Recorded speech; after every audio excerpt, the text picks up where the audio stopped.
Ang bituan yan. Ay, sorry naman.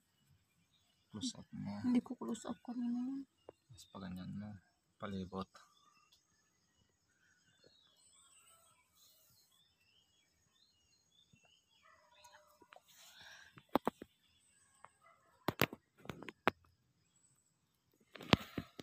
Okay na.